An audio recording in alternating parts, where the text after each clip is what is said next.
The Weimar Republic is the name given by historians to the Federal Republic and parliamentary representative democracy established in 1919 in Germany, which replaced the imperial form of government before it. It was named after Weimar, the city where the Constitutional Assembly took place. Many historians believe that the Weimar Republic had inherent problems. So the question is, was Weimar really doomed from the beginning?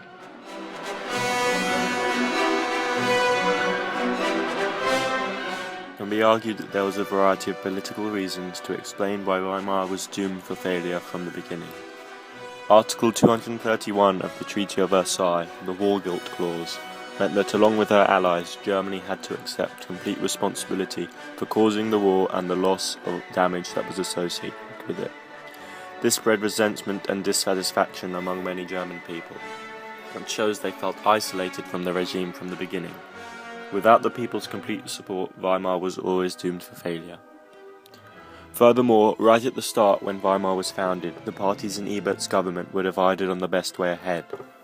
The USPD were revolutionary and challenged the idea of democratic elections, whereas the more moderate majority SPD wanted a democracy. This division demonstrates a lack of agreement from the two main political parties on the key principle on whether Weimar should be a democracy or not. The division was always going to breed an ineffective government that would be based on compromise rather than any proper consensus. The Weimar system of government was therefore always doomed for failure. From the beginning, Weimar had been tied into using anti-democratic forces. The Spartacus uprising of 1919 had been crushed with the communist leaders Liebknecht and Luxemburg being murdered by the army. In order to restore so-called order, the government had resorted to using the army for violence. The one thing that the government of Weimar was meant to be championing, which was a democracy, was now very questionable, as this so-called democracy had resorted to using anti-democratic means such as violence so early on. Many historians have suggested that the Weimar Constitution of 1919 was a source of weakness for the Republic. Arguments for this are based on the idea that the Constitution was flawed, and that its main features, i.e. proportional representation, parliamentary government and civil liberties, were not widely accepted. The Constitution was the product of a compromise between the most successful parties in the January 1919 election to the National Assembly. Yet at no subsequent election did these three parties poll even close to the number of votes they had achieved in 1919. One might therefore argue that the Constitution's base was narrow and unrepresentative. Arguments against this was that the Weimar Constitution, compromised as it was, reflected a broader spectrum of political opinion than the initial coalition that put it together would suggest. It reflected successful constitutional practice at the time, and had built into it checks and balances that, if used carefully, might have helped it create some semblance of political stability. The problem with the Weimar Constitution was not its design, but its misuse by the new state's opponents. The German Revolution continued with the armistice on the 11th of November 1918. This brought about the end to the First World War. Ebert and Erzberger, a civilian politician, had high standing in the peace negotiations, although the new Weimar Republic lacked legitimacy in some German people's eyes during this time.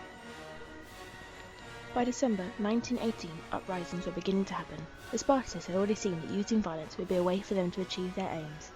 The Spartacists wanted Germany to be run by a workers' council, similar to that happening in Russia. This would result in a full-scale communist takeover of Germany. The movement was quickly suppressed by the Free Corps.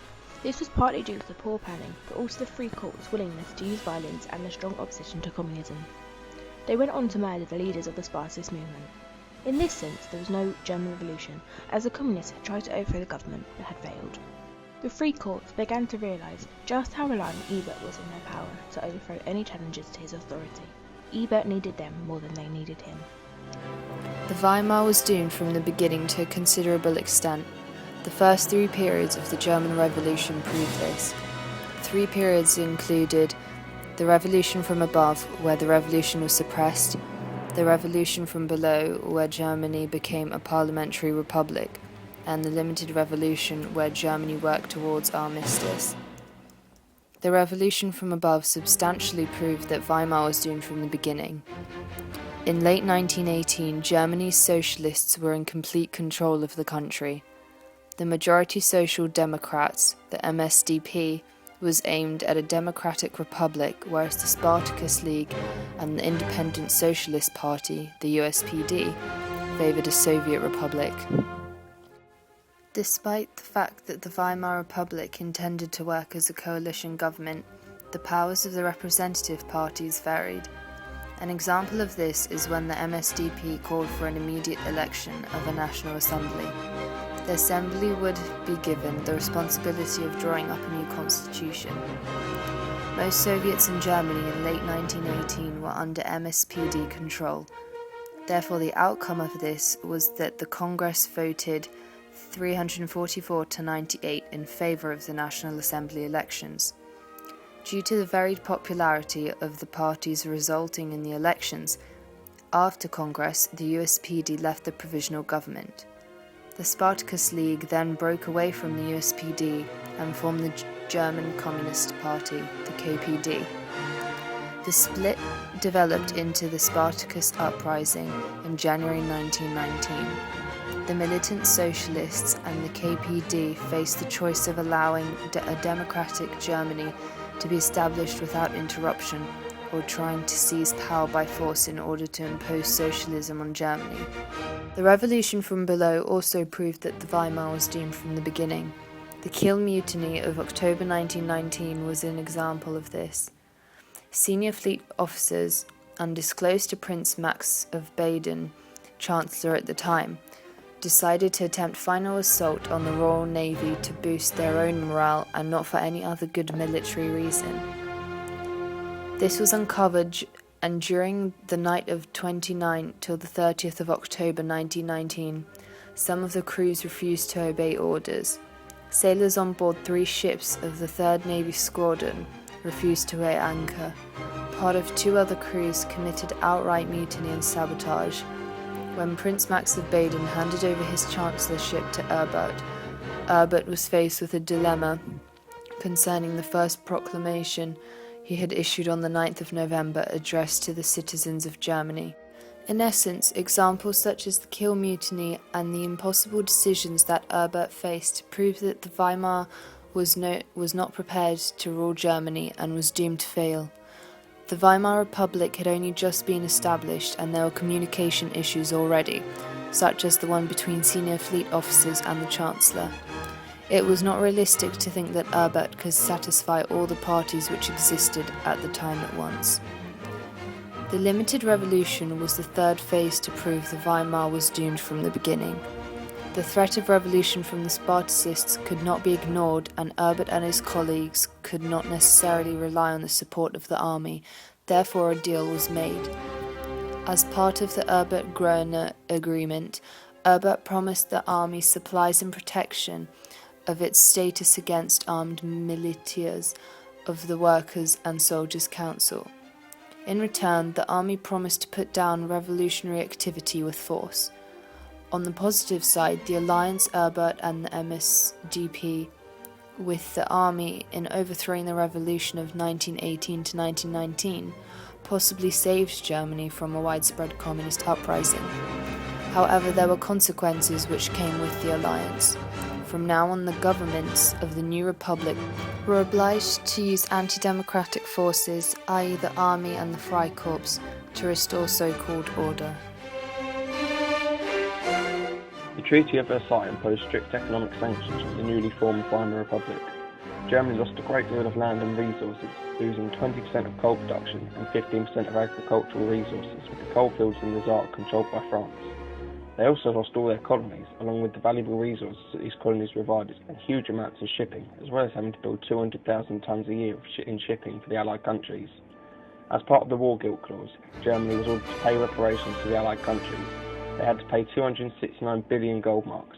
To pay this, they had to buy foreign currency, which weakened the paper mark. This was a serious economic problem that placed Weimar in a precarious position right from the start. Additionally, the war had stretched Germany's economic might to the limit, so the German economy had to be rebuilt. To achieve this economic rebuilding whilst paying reparations was incredibly difficult and one of the biggest challenges facing the newly formed Weimar Republic. Additionally, the Treaty of Versailles devastated the German military.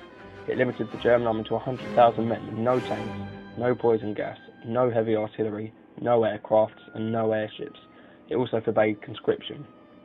Finally, the German navy was also decimated, limiting it to vessels under 100,000 tons with no submarines. Oppan Gangnam Style. Sexy lady. Oppan Gangnam Style. Sexy lady. Oppan Gangnam Style.